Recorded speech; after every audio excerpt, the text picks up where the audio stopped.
तो कैसी है मेरी यूट्यूब फैमिली, होप सो दोस्तों आप लोग अच्छे होंगे। तो दोस्तों जैसा कि आप सभी को पता है कि मैं रिसेंटली कुर्ग गया था। अगर किसी ने कुर्ग के व्लॉग को नहीं देखा है तो ऊपर आई बटन पे क्लिक करके आप कुर्ग के व्लॉग को देख सकते हो। दोस्तों कुर्ग में मैं बहुत सारे जगह गया, आपने वीडियो में देखा होगा, मैंने आपको बहुत सारी जगह के बारे में बताया है। उनमें से एक जगह है कॉफ़ी प्लांटेशन। कॉफ़ी प्लांटेशन के बारे में मैंने बताया था लेकिन पूरा डिटेल्स नहीं बताया था, क्योंकि मैं कॉफ़ी प्लांटेशन के वीडियो को थोड़ा सेपरेट रखना चाहता था। ये वीडियो कॉफ़ी लवर्स के लिए होने वाली है दोस्तों, तो जिनको कॉफ़ी पसंद है वो इस वीडियो को ज़रूर देखो। तो फ्रेंड्स अभी हम लोग अपने थर्ड स्पॉट पे आ गए हैं, जो है कॉफ़ी प्लांटेशन। मेरे पीछे कॉफ़ी प्लांटेशन है।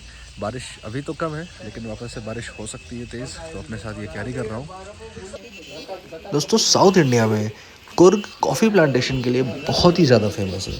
तो चलो एक्सप्लोर करते हैं कॉफ़ी के वेराइटीज़ को।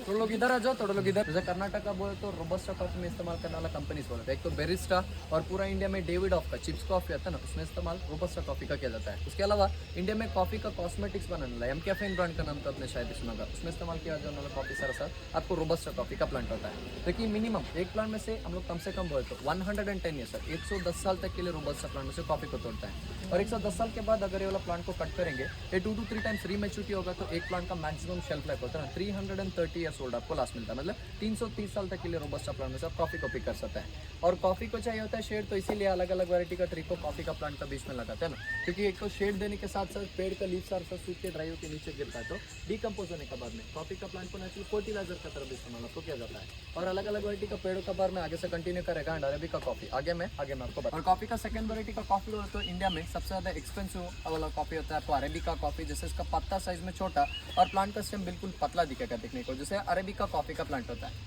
18 सेंचुरी में ब्रिटिश लोगों ने जिस तरह रोबस्टा कॉफी को लेके आया था, उसी तरह 16 सेंचुरी में, मतलब उसका 2 जनरेशन पहले कर्नाटका में यहाँ पे चिकमंगलुरु बोल के गांव है, नाम तो आपने शायद सुना होगा चिकमंगलुरु का। जैसे चिकमंगलुरु का चंद्रगिरी हिल स्टेशन में ना, तो सबसे पहले अरेबिका कॉफी का शुरुआत होता है, क्योंकि एक मुसलमान साधु रहा करते थे चिकमंगलुरु का चंद्रगिरी पहाड़ में, जो कि उनका नाम था बाबा बुडन बोल के।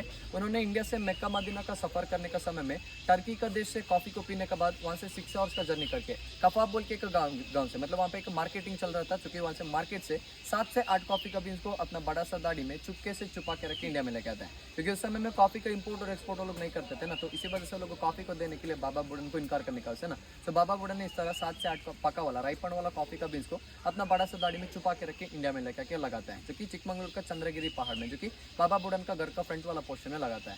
7 to 8 कॉफी का बीन्स को लगा के उसी को मेंटेन करते आज वहाँ पे आपको देखने के लिए कम से कम एक 13 लाख से भी ज्यादा कॉफी का प्लांट वहाँ पे आपको मिलेगा।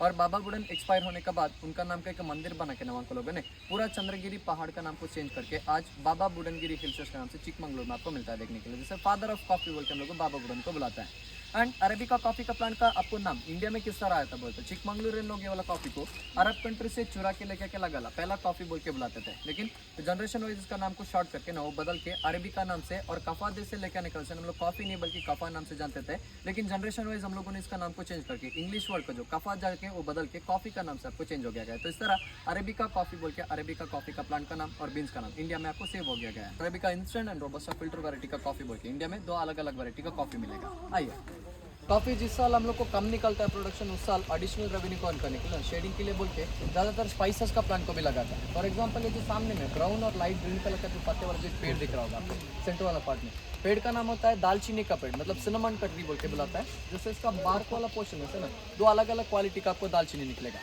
जैसे लकड़े का ऊपर वाले छिलके को निकाल के सनलाइट में डाल के सुखाते हैं तो डार्क ब्राउन कलर में मिलने वाला आपको फ्लैट सिनेमन बोल के बुलाता है, जो कि सेकंड ग्रेड वाला क्यों होता है, तो वाला प्लांट का लकड़ी के ऊपर में व्हाइट कलर का स्पॉट्स देख सकता है, जो कि अल्गेरिया बोल के एक फंगस होता है। यहाँ पे कुर्ग में साल का 8 महीना बारिश होने का वजह से वाला प्लांट का लकड़ी के ऊपर पानी गिरता है ना, तो उसका फ्लेवर को स्वीट से बिटर कर देता है उसका फंगस, तो आपको मार्केट में सस्ता प्राइस में मिलेगा।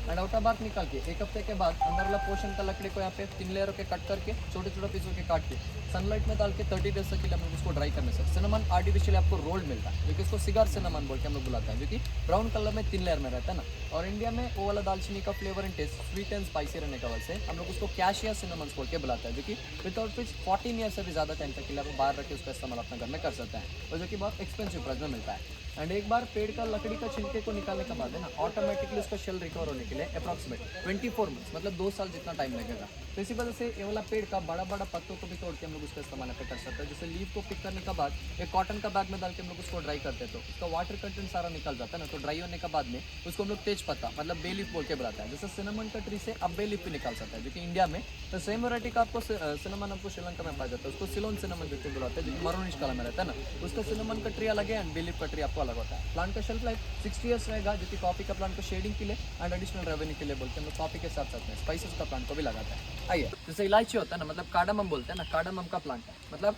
साउथ इंडिया में आपको ज़्यादातर फेमस वाला इलायची बोलते हैं ग्रीन कार्डमम, छोटा इलायची जो बोलते हैं ना, उसका प्रोडक्शन किया जाता है। क्योंकि इलायची को लगाना है तो आपको स्पेसिफिक टेम्परेचर और उसी के साथ साथ आपको सॉइल का टेक्सचर का जरूरत पड़ता है। जैसे ब्लैक सॉइल में हम लोग 28 से 30 डिग्री सेल्सियस हीट टेम्परेचर में ना, तो इसका सेपरेटली फार्मिंग करना है तो 6 mm, 8 mm, 10 mm, 12 mm करके 4 अलग अलग वैरायटी का हिसाब से हम लोग इलायची का प्लांट को एक साथ में लगाते हैं। और उसको एक साथ में पिक करने के बाद एक मशीन का मदद से डाल के ड्राई करते हैं, तो उसका साइज सारा सा अलग अलग वेरिएंट्स में आके गिर के तो आपको अलग अलग वैरायटी का साइज के हिसाब से इलायची मार्केट में मिलता है। और इलायची का दूसरा वैरायटी का इलायची है जो कि काला या मसाला इलायची बोल के बुलाते हैं, जो कि 25 to 28 degree Celsius heat temperature में, जैसे कि आपका मेघालय, हिमाचल प्रदेश, अरुणाचल प्रदेश और सिक्किम में इसका प्रोडक्शन ज़्यादा मात्रा में करते हैं। तो वो आपको थोड़ा सा सस्ता प्राइस में एंड आपको साउथ इंडिया में करने वाला, मतलब आपको कर्नाटक एंड केरला में छोटा इलायची का प्रोडक्शन ज़्यादातर मिलता है, जो कि बहुत मार्केट में बहुत एक्सपेंसिव प्राइस में बिकता है। आपने तो सुना होगा इलायची बहुत एक्सपेंसिव प्राइस में बिकता है बोल के, क्योंकि इलायची का एक प्लांट से एक साल में सिर्फ और सिर्फ 1 kg करके इलायची निकलता है, जो कि पूरा टोटल प्लांट का बुशेस में से जो कि लगाया जाता है। इसका प्लांट को ऊपर वाला छिलके को निकालने के बाद अंदर का जो काला दाना होता है ना इलायची का,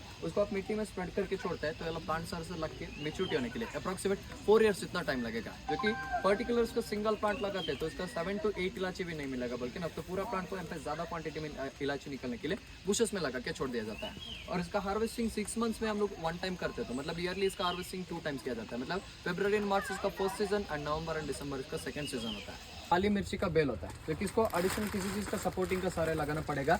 जैसे कॉफी का प्लांटेशन के अंदर हम लोग शेडिंग के लिए बोल के बहुत सारा वैरायटी का पेड़ों को लगाते हैं ना, तो कोई सा भी पेड़ों का 2 या 3 फीट का दूरी में इसका क्लाइंबर को सॉइल में 32 डिग्री सेल्सियस हीट टेम्परेचर में एडिशनल सपोर्टिंग के सारे लगाना पड़ता है। जैसे पैरासाइट ने ये लगाने के बाद दूसरा प्लांट से न्यूट्रिशन नहीं लेता है, बल्कि इसको न्यूट्रिशन मिलता है सॉइल से, जो कि 32 डिग्री सेल्सियस हीट टेम्परेचर से लेकर 40 डिग्री सेल्सियस हीट टेम्परेचर तक लगा सकता है। जो कि ये वाला क्लाइंबर को आपको एडिशनल सपोर्टिंग में लगाते हैं, तो ये वाला क्लाइंबर तकरीबन 30 फीट जितना ग्रो होगा। और यहाँ पे इस पर ऊपर में छोटे छोटे जो डंडी जो दिख रहा है, स्टेम जो दिख रहा है, जो कि पेपर का फ्लावर होता है। और अक्टूबर, नवंबर एंड दिसंबर में ये वाला क्लाइंबर का मतलब इसका स्टेम का ऊपर में आपको छोटा छोटा सा ग्रीन कलर का सीड निकलता है, तो उसको हम लोग ग्रीन पेपर बोल के बुलाता है। और उसके बाद जनवरी एंड फरवरी का मंथ में सारा सब पेपर राइपन होता है, तो एक तो ऑरेंज या मरून कलर में टर्न होता है, तो हम लोग पेपर को हार्वेस्ट करके उसका इस्तेमाल पे करते हैं। क्योंकि 2 वैरायटी का पेपर को प्रोसेस करने के बाद 3 वैरायटी का पेपर मिलेगा, एक होता है ग्रीन, दूसरा व्हाइट और तीसरा ब्लैक पेपर बोल के बुलाता है। तो उसमें सबसे पहले मिलने वाला पेपर सर नीचे में रहता है ना, तो हम लोग इसको ग्रीन पेपर बोल के बुलाते हैं, जो कि पिक करने के बाद उसको सॉल्ट वाटर में डाल के 25 to 30 डेज के लिए हम लोग रख देते हैं। अदरवाइज हम लोग उसको विनेगर का वाटर में नहीं तो लाइम वाटर में डाल के अचार बनाने के लिए उसका इस्तेमाल पे करते हैं, जो कि ग्रीन पेपर होता है, जो कि बहुत स्पाइसी रहने के साथ साथ आपका आंखों का रोशनी को तेज करने के लिए ग्रीन पेपर सबसे बढ़िया मेडिसिन होता है। एंड ऊपर वाला पेपर को सारा हम लोग को पिक करने के बाद में वो पकने के बाद में ना ऑरेंज कलर में रहता है, तो उसको 1 हफ्ते के लिए पानी में भिगो के रखे और उसको सूरज को रोशनी में डाल के सुखाने से उसका ऊपर वाला पतला लेयर 3 लेयर निकल जाता है। और पानी में रखने से ना सो वाटर सारा सा उसका न्यूट्रिशन को एब्जॉर्व कर लेता है, मतलब पेपर का स्पाइसीनेस को पूरा सा एब्जॉर्व कर लेता है, तो बाकी बचता है पेपर का फ्लेवर, तो हम लोग उसको व्हाइट पेपर बोल के बुलाता है। जो यहाँ पे कुछ छोटा सा प्लांट जो देख रहे हैं, इंडिया का सबसे ज्यादा एक्सपेंसिव वुडों में से एक है। जैसे सैंडलवुड चंदन होता है ना, चंदन का प्लांट है, मतलब कर्नाटक में आपको ज्यादातर बोलते हैं चंदन का, मतलब पूरा साउथ इंडिया में 2 अलग अलग वैरायटी का चंदन का प्रोडक्शन आपको मिलेगा। एक में खुशबू रहता है, एक में आपको खुशबू नहीं मिलता है। मतलब उसमें रेड सैंडल होता है, रेड सैंडल में आपको खुशबू नहीं रहता है, लेकिन मार्केट में बहुत एक्सपेंसिव रेट में रेड सैंडल मिलता है, मतलब सफेद चंदन के मुताबिक, व्हाइट सैंडल के मुताबिक। क्योंकि रेड सैंडल जो होता है उसका स्टिक जो होता है ना, मतलब ट्री जो होता है ना, वो बहुत स्ट्रॉन्ग रहता है। और उसी के साथ साथ में उसका प्रोडक्शन आंध्र प्रदेश में तिरुपति, शेषाद्रिपुरम एंड आपको चित्तूर में ज्यादा मात्रा में निकल आता है। मतलब आसानी से समझे तो आप लोगों ने सब लोगों ने पुष्पा मूवी का नाम तो सुना ही होगा, क्योंकि पुष्पा मूवी में इस्तेमाल करने वाला चंदन सारा आपको लाल चंदन, मतलब आपको रक्त चंदन बोल के बुलाता है। और दूसरा खुशबू देने वाला, मतलब फ्रेग्रेंस आने वाला चंदन होता है आपको व्हाइट एंड येलो सैंडल, मतलब सफेद और हल्दी चंदन। जिस तरह आप रेड सैंडल को पुष्पा सैंडल बोल के बुलाते हैं, रिकॉग्नाइज करता है, उसी तरह हम लोग व्हाइट एंड येलो सैंडल को यहाँ पे साउथ इंडिया में एक और नाम से जानते हैं, जैसे इसको वीरप्पन सैंडल बोल के बुलाया जाता है। बड़ा मुश्किल आदमी का नाम तो आपने शायद सुना होगा, क्योंकि ट्री को सबसे ज्यादा चोरी करता था ना साउथ इंडिया में, इसीलिए हम लोग इसको वीरप्पन सैंडल बोल के बुलाते हैं। और एक ही पेड़ में से आपको 2 अलग अलग वैरायटी का चंदन किस पार्ट से निकलता है बोलते हैं। इसका पत्ते को हम लोग इसका फूल को इस्तेमाल नहीं कर सकते। उसके अलावा चंदन ब्रांचेस वाला पार्ट से आपको व्हाइट सैंडल एंड इसका रूट वाला पार्ट से आपको येलो सैंडल निकल आता है। जैसे टोटली आज का मार्केट वैल्यू के हिसाब से ना वाला ट्री का आपको मार्केट प्राइस से 60 लाख रुपये जितना मार्केट प्राइस आपको मिलता है अगर ये ट्री 90 ईयर्स ओल्ड का है तो। एंड इसका स्टेम एंड ब्रांचेस वाला पार्ट को हम लोग व्हाइट सैंडल बोल के बुलाते हैं। जैसे कॉस्मेटिक्स बनाने के लिए, भगवान का पूजा के लिए इस्तेमाल किया जाता है, और उसी के साथ साथ में वो लोग हैंडीक्राफ्ट आइटम बनने के लिए इस्तेमाल करते हैं। लेकिन आपको मार्केट में सैंडल का जो लकड़ा मिलता है ना, देखिए इसका स्टेम एंड ब्रांचेस वाला पार्ट का ऊपर वाला बार को निकाल के ऊपर वाला पार्ट को वो लोग पॉलिश करने के बाद में गवर्नमेंट का सील लगा के मार्केट में सेल करते हैं, जो कि ओरिजिनल सैंडल का लकड़ा होता है। अगर उसमें भी आप सेटिस्फाइड नहीं है तो आप आइडेंटिफिकेशन करें तो ओरिजिनल चंदन का लकड़े को एक चंदन का लकड़े को एक ग्लास पानी लेने के बाद में उसमें तुरंत डालते तो मतलब तुरंत ड्राउन करेगा ना, डूब जाएगा तो ओरिजिनल चंदन है। अगर थोड़ा टाइम तक के लिए फ्लोट करके उसके बाद में डूब जाएगा तो आपको डुप्लीकेट चंदन होता है। तो सारा आइडेंटिफिकेशन आपको मतलब कर सकते हैं। ऊपर से नीचे तक ये ट्री सारा सा ग्रीन कलर का पत्ता दिख रहा है। तो जब भी आप यहाँ पे नवंबर एंड दिसंबर का मंथ में आते हो, ये वाला प्लांट के ऊपर हेबिस्कस का तरह ऑरेंज कलर के फ्लावर मिलता है। मतलब लॉन्ग जो बोलते हैं ना, एग्जैक्ट एक स्पाइसेस नहीं बल्कि जो फ्लावर के अंदर का डंडी होता है, मतलब आपको स्टेम होता है, उसको प्रोसेस करने के बाद ही आपको लॉन्ग में टर्न होता है। और हार्वेस्ट किस तरह किया जाता है, तो सेंटर वाला पार्ट में लकड़ी का बड़ा सा राउंडेड को लगाने के बाद ऊपर में 2 आदमी और नीचे में 2 आदमी करके एक बड़ा सा लंबा सा स्टेम मतलब स्टिक लेके इसको मारता है। जिस जगह में फ्लावर होता है उस जगह पे मारता है तो फ्लावर सर से नीचे में नेट पे गिर के आके कलेक्ट होकर स्टोर होगा। कलेक्ट करने के बाद उसका ऊपर वाला पोर को निकाल के आपको प्योर लॉन्ग को मतलब ऑर्गेनिक लॉन्ग को इस्तेमाल नहीं कर सकते, प्लांट से तोड़ के आप यूज नहीं कर सकते, लेकिन इसको डिम लाइट में डाल के ड्राई करना पड़ता है। 15 to 30 डेज के लिए ड्राई करना पड़ेगा। तो लवंग का एग्जैक्ट जो कलर होता है ना आपको देखने के लिए, तो ऑरेंज कलर का जगह आपको मरूनिश कलर में रहता है, जो कि विथ कैप के साथ हम लोगों को यहाँ पे फर्स्ट ग्रेड वाला लौंग देखने के लिए मिलता है। जैसे आपको उसका स्टेम को पिंच करने से उसमें से लौंग का तेल भी निकल आता रहता है। और डंडी उसका कई कई जगहों में लंबा और छोटा रहता है, तो उसको दोबारा इक्वल साइज में कट करने के लिए बोल के दोबारा प्रोसेसिंग के लिए बोल के फैक्ट्री में बेचा जाता है। तो ना वो लोग आप फैक्ट्री में एक स्टीमर का इस्तेमाल करके उसका ऑयल को एक्सट्रैक्ट करके second grade and third grade वाला लौंग को मार्केट में सेल करते हैं। अगर आप कॉफी को डालने के बाद उसको 20 मिनट तक के लिए कॉफी को रोस्ट करते हो तो कॉफी का बीन्स का कलर जो रहेगा लाइट ग्रीन से लाइट येलोइश कलर में बदल जाता है। क्योंकि इसको हम लोग यहाँ पे हाई कैफीन वाला ग्रीन या व्हाइट कॉफी बोल के बुलाते हैं। जैसे वाला कॉफी बीन से ज्यादा मार्केट में इसका पाउडर एक्सपेंसिव प्राइस में मिलता है ना, लेकिन वाला कॉफी में आपका बॉडी का मेटाबॉलिज्म को इंक्रीज करने की ताकत रहता है, प्लस आपको एंटीऑक्सीडेंट को रिलीज करता है। तो वेट लॉस करने के लिए, माइग्रेन प्रॉब्लम को क्यूर करने के लिए, डायबिटीज को कंट्रोल करने के लिए सबसे बढ़िया कॉफी ग्रीन कॉफी होता है, जो कि विदाउट शुगर विदाउट मिल्क पानी में बॉइल करके वाला कॉफी को 65 डेज तक के लिए एम्प्टी स्टमक मॉर्निंग उठ के वाला कॉफी को आपको पीना पड़ता है। जैसे 65 डेज का एक कोर्स होता है वाला कॉफी को पीने के लिए। एंड कॉफी को अगर आपको 20 मिनट्स का जगह 40 मिनट्स तक के लिए रोस्ट करते हैं तो कॉफी का बीन्स का कलर होता है ना, तो कैफीन परसेंटेज 40% इतना निकल जाएगा और कॉफी का बीन्स का कलर ब्राउन कलर में दिखता है। जैसे आपने सीसीडी का मशीन में नहीं तो आर्ट्स में सारा देखते हैं ना, सारा कॉफी का बीन्स सारा ये वाला मीडियम रोस्टेड कॉफी का बीन्स है, जो कि यूजुअली नॉर्मल कॉफी के लिए मतलब आप अपने घर में जो पीने वाला कॉफी के लिए इस्तेमाल करने वाला बीन्स सारा मीडियम रोस्टेड कॉफी का बीन्स होता है।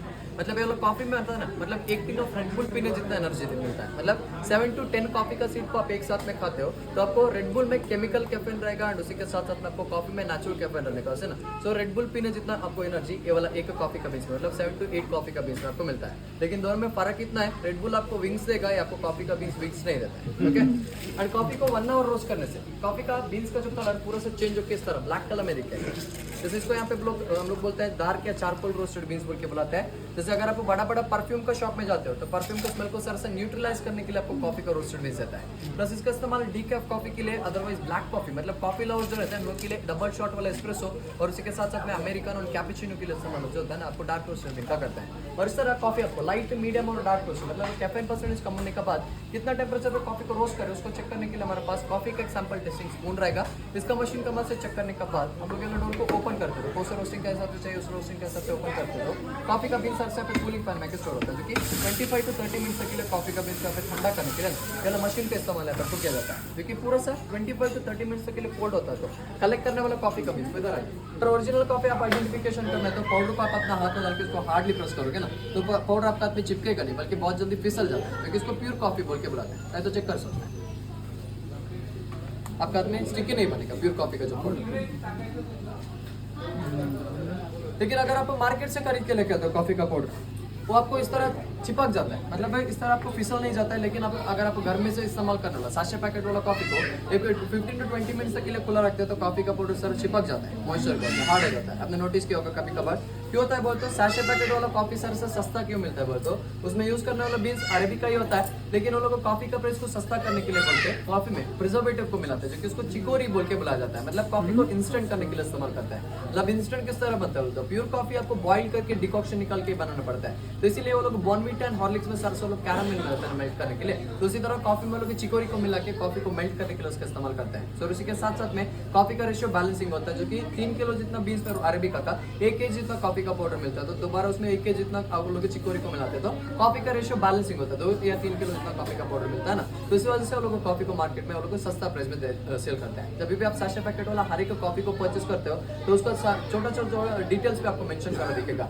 Mild coffee added with chicory and पीछे वाला इंग्रेडिएंट में 90% of coffee, 10% of chicory, 80% of coffee, 20% इतना चिकोरी। आजकल प्राइस को लेस करने के लिए 70% कॉफी के साथ 30% इतना चिकोरी एंड 60% कॉफी के साथ 40% इतना चिकोरी को आपको मिक्स करना है। मतलब जितना ज्यादा रेशियो में कॉफी के साथ चिकोरी को मिक्स किया जाता है उतना कॉफी का प्राइस आपको सस्ता प्राइस में मिलता जाएगा, और कॉफी भी बहुत जल्दी एक्सपायरी होता दिखता है, आपको देखने के लिए मिलता है। जैसे कॉफी का बिटरनेस को कम करने के साथ साथ आपको कॉफी को मतलब नॉर्मली यूजुअली कॉफी पीने से आपको बॉडी को हीट करता है ना, उसमें और भी ज्यादा मात्रा में चिकोरी को मिलाते हैं, तो आपका बॉडी ओवर हीट क्यों होता है वो तो कॉफी का वजह से नहीं बल्कि आपको चिकोरी का वजह है।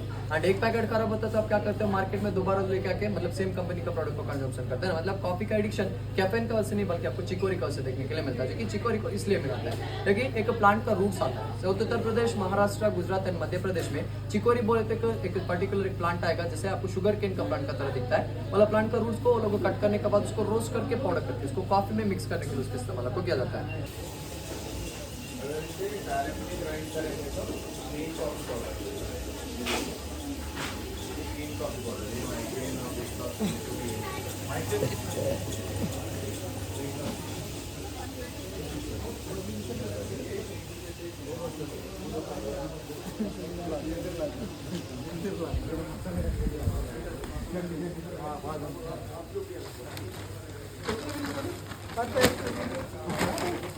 बस से भी है, मेरे को काफ़ी नहीं चाहिए बोला मैं, इतना बस से